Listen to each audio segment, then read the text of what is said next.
I got into oh, this is where Woolie's ability to pay attention is gonna really kick on. I Don't. got into Call of Duty over the weekend. That's fine, man. Don't overthink my fucking resting bitch face. I can't see you, dude. No, I mean for anyway. As I sit and listen, it might anyway. Go on. Okay, your resting bitch voice. Resting bitch voice. As your silence. But it comes from when you were sitting on the couch in front of me, and you'd be like, "You're dying right now," and I'm like, "I'm not dying. I'm listening to you. Go on." I don't know. It looks like you're dying. I can't see you, but it feels like you're dying. So I downloaded Warzone, which I was genuinely a little confused as to what exactly it was because it is the multiplayer suite of like the Modern Warfare that they put out, but it's separate. So like. And we had that big confusing moment over like the title of the game and what it actually is called, because I called I called it Warzone, and you said it was something else, and then it was what? I don't even remember. It's confusing because you literally download it and like it opens up on the middle option. Like there's 3 options: left, middle, and right. And the middle one is Warzone, and the one on the left is the real game in air quotes. And the one on the right is the battle. And it's like, what the fuck? It's a battle royale game. And just like Blackout before it, it's pretty good. And now they ruined Blackout eventually with a bunch of loot box, like pay to win shit. This one doesn't seem to be ruined so far, and actually seems to be like a genuine improvement on the, how do I put this? Non-Fortnite battle royale. Okay. Formula? Okay. Because, you know, you got your Fortnite. And Fortnite's gonna Fortnite. So, the first thing I guess I'm curious about is, I remember when Call of Duty was adding all of those Titanfall-esque features in Advanced Warfare. And we talked about like, oh shit, like they've futured up, right? Yeah. That's gone. Okay, that's what I was wondering, is do they just go, yeah, fuck that, that was then, now we're back? Yeah, no, Titanfall was coming out, so they decided to swipe those. And now that Titanfall died, they're just going back to... It's just, okay, all right, great, okay. It's just the old style. Because I want to say that I was like, somewhere in that conversation we discussed, we're like, so do they, is this going to feel so different that they have to kind of figure out a way to keep some of this? And I guess the answer is hard. The answer's no. Absolutely not. The answer's no. Okay. So Warzone is your classic, like, hey, fall down, shoot the guys, get into the center. But they actually have a couple little tweaks that make it like distinct enough. But it's always this kind of feeling of like, man, I wish PUBG just had worked instead of falling into a goddamn piece of shit. And so every single thing after that is like, oh, can I just run around and shoot people? Yes. This map goes up to 150 instead of 100 people. And the map timer appears to be like half an hour tops. So they really crunch you together like much faster. You end up fighting dudes way more often in this game. But isn't the map than the other battle royales? Isn't the map a mixture of all the recognizable maps put together? No, it's recognizable types of locations from the Call of Duty series, like, you know, like a crashed, like a bunch of plane skeletons and an airport and stuff like that, but they're not specific old maps. Oh, okay. They crunch you together, and there's way more people.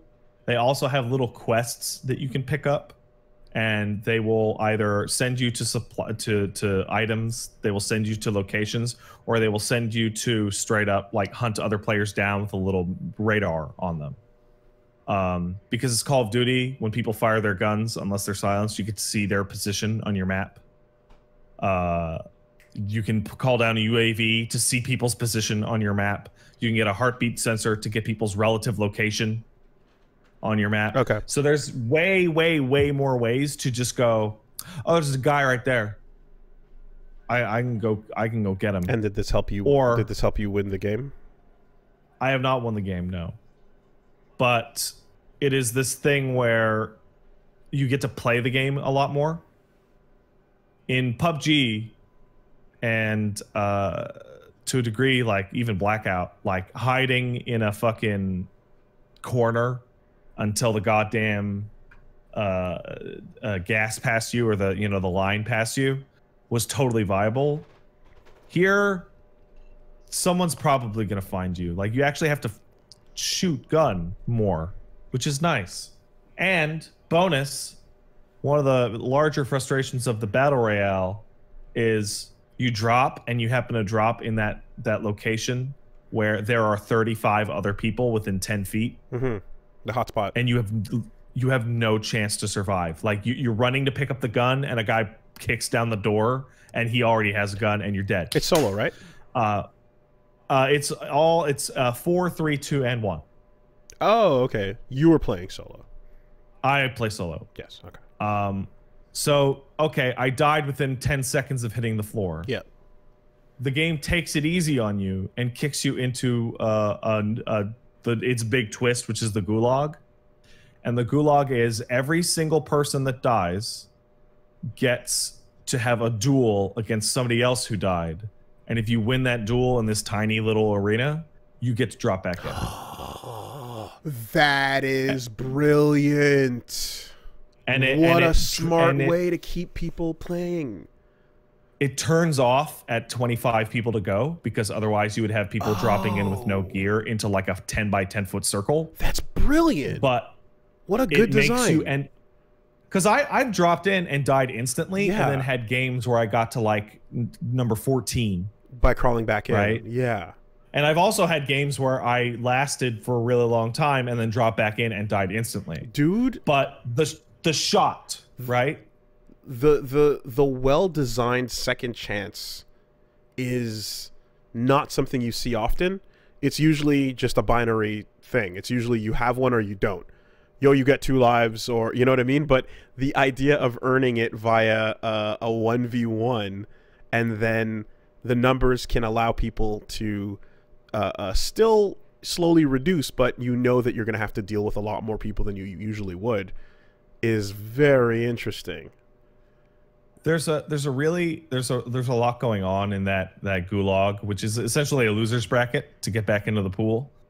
Yeah. So it's in a tiny arena. Exactly. It is, and you're given identical gear.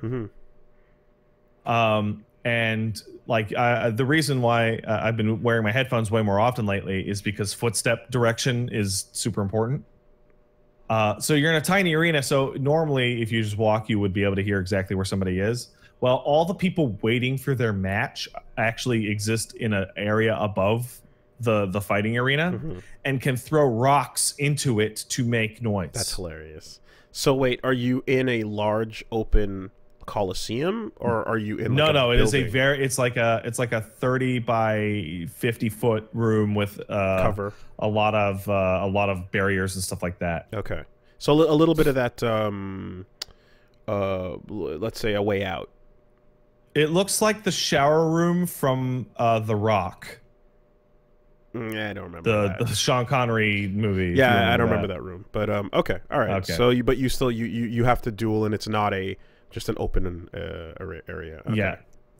Are you other paired up big twist randomly? Yeah, you're paired up randomly. Okay. The other big twist is where the Call of Duty shit comes in. Whereas like Call of Duty has had like the unlock the weapons, unlock the gear shit for a million years now. And the loadouts and the perks and all that shit. Well, you don't load in with any of that shit. You're just grabbing shit off the floor. But as you are doing a little side quest or running up and picking up cash or killing other people, you can earn cash, and you can use that cash to buy kill streaks or even buy a custom loadout. And when your custom loadout drops in, your custom loadout also drops with perks that you have set up for itself. So I mentioned earlier there were UAVs and heartbeat sensors. There is a perk to have your character ignore that, or have 2 primary weapons, or run faster and farther, or etc. And so you get to the end of the thing, and you better fucking hope that you ended up with your custom loadout that has perks, because all the other guys in that tiny ring are totally going to have them. When and it gives you a high degree of incentive to do those little quests and to find and shoot people and to pick up shit. by any chance, do you know if you gulag as a squad? I don't. Okay. When you make it back in, are you coming back in late game? When you come back in, you come back immediately. But you're coming in with nothing into a world that had been scraped for shit at that time. Okay, so you're coming back mid game because you said there's a you're cutoff. coming back whenever you happen to die, and I've only waited like 2 minutes tops for a Gulag match. Yeah, like it's very quick. So you're coming back immediately. If you died at number 40, you're coming back in at number 36. Okay, but you just have to find everything that you're fucking because you're still starting empty, right? Yeah. Now, because what I'm wondering is like if you squad and then you 1v1 in the Gulag, do you come back with? Does everybody? You know what I mean? Do you come back on another team or? So yeah. People in the chat are saying that your squad can, if they are in the peanut gallery, can tell you where the guy is. Oh fuck! Okay. And there's also an achievement or a quest thing that I saw, which is buy your whole team back in. So I imagine one of the buy options become like literally buy your dude back in. Oh, okay. That is, which seems awesome. Yeah. Okay. So you're winning your battle, but you can still all come back in and play. Yeah. I really find that interesting. That the losers bracket is absolutely a wonderful thing. I mean, fuck, dude. Like, you know, early Japanese tournaments had no losers bracket. They were one and done, which is crazy. It's insane. It's absolutely insane, you know. And that's just the way they did it. Single elimination, ride or die. It doesn't matter what you come up against. So it literally changes the tier list around, and it makes characters that are explosive and unpredictable way higher than they would be in a more consistent set. Dudley and Makoto can fly high in a world where anything goes. Who knows what's going to happen on this game, you know? So yeah, having that incorporated into your main multiplayer mode is fucking great. It's really smart because it's taken, like when I would play PUBG back in the day, my average time per game was really bizarre because it was either like 45 seconds. Yes. Or 25 minutes. Or the whole thing. Yeah. Yeah. And with the ability to get the second shot, like I feel like the average Warzone match is like 10 to 20 minutes, which like feels like getting blown out twice instantly. Yeah. Feels like shit, but most of the time you get to actually play for a little bit. And you get a little bit of sodium dissipation, don't you? Yeah. Yeah. A little bit. You're like, okay, but I'm playing the game. And you're like, oh, I made it back in. I'm not garbage. I beat that guy. I can take another shot at it. And then you get blown out again by someone who's amazing. But you're like, okay, fine. You know, like you took that second shot. It really, it is a loser's bracket existing is like, it's so important in terms of just, I mean, in a tournament context, right? But mentally, like, you're able to really go like, all right, listen, I fought a god, you know? So, sure, but that's not exactly a fair chance against even odds, and there never will be, but I really want to know, what can I do, you know? And you get to play more, you get to play faster, and then, like, you give that person a more accurate reading of, like, you don't just get 1 dot on the chart of where you are skill-wise. You get 2 dots to try and figure out your high and your low range, you know? You're in between this bracket. And by bracket, I also mean do some mathematical bracket. They also do some fun little stuff with, like, you know, your warm-up match, like the minute before when everybody's loading in. Yep. This is the only one that I can think of in which you actually drop with a gun. Like PUBG and I think Fortnite, like they just start you with the default shit. So you hit the ground in that warm-up match and it is a nightmare because it is all 150 people jammed into like 200 square feet. Yeah. Open it. And the fun bit about that is that kills in the warm-up with random bullshit will level those weapons up so you can get more attachments on your custom loadouts. Like, you actually can do daily challenges in that shit by accident. So you actually play it. That's fine. Like, when I loaded it into PUBG, I would just AFK because I don't give a shit. Yeah. Right? When I load up into the Warzone fucking, like, warm-up, I actually shoot dudes and warm up. It's cool. That's cool little. It's a cool little game.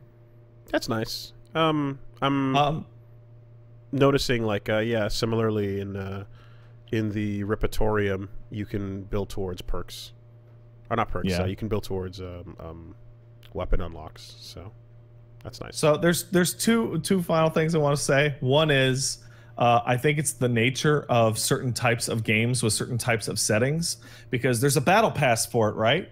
And the battle pass gets you blueprints for custom weapons that have maybe attachments you didn't unlock yet.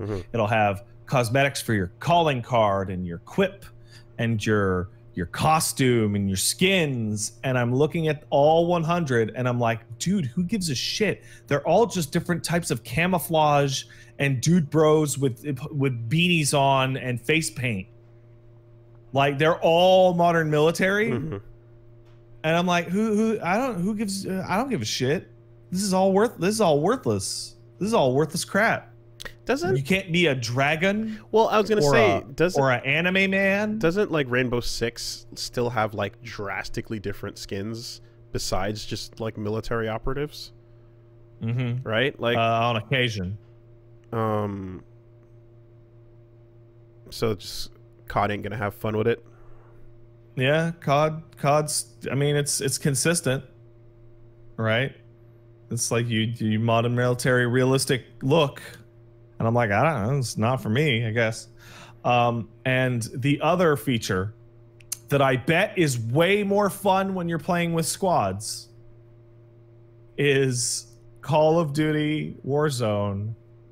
If you are using a microphone and your microphone is on and you die, you will transmit the final 2 seconds of your life to the person who killed you.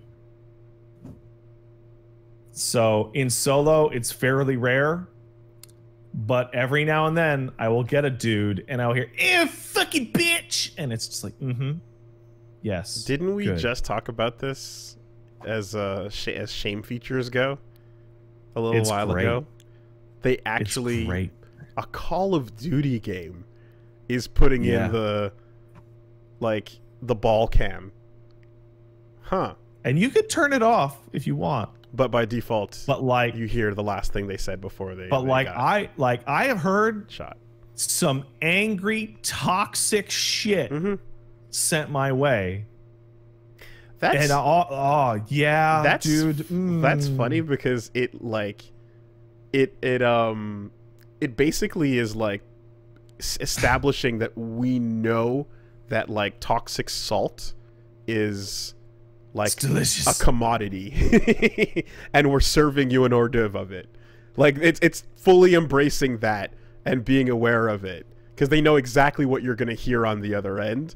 And you're gonna hear some angry, whiny voices, and they're assuming you want to hear it. So I want to hear it. That's pretty. It's a bummer because in solo, I mean, there's no real good reason to have your microphone on, so you hear it fairly rarely. If you're playing in squads, I assume most people are chatting with their squads, so you're way more likely to hear it. It's just, I've heard some angry little babies, and it's Overwatch. Like, even if I get killed an instant later, I'm just like, Overwatch is out here, like, filtering the text to turn GG to turn words into other words, and Call of Duty is like wrapping it up in a bow and putting a fucking delivery notice and sending it to your door with a frame around it so you can hang it on your wall. It's good that they don't forget their roots, because, like, Halo 2 and 3 and Call of Duty 4 and Modern Warfare 2 had, like, that was the pinnacle of the shittiest voice chat experience ever. There's never been a more toxic series of lobbies and open voice chat comms ever. I would imagine than those 4 games. I would imagine. Yeah. And like it was fucking sick. It was sick, man. It was the best. It was the best. I see. And you're just getting a little taste of that. Just a little taste of that. Okay.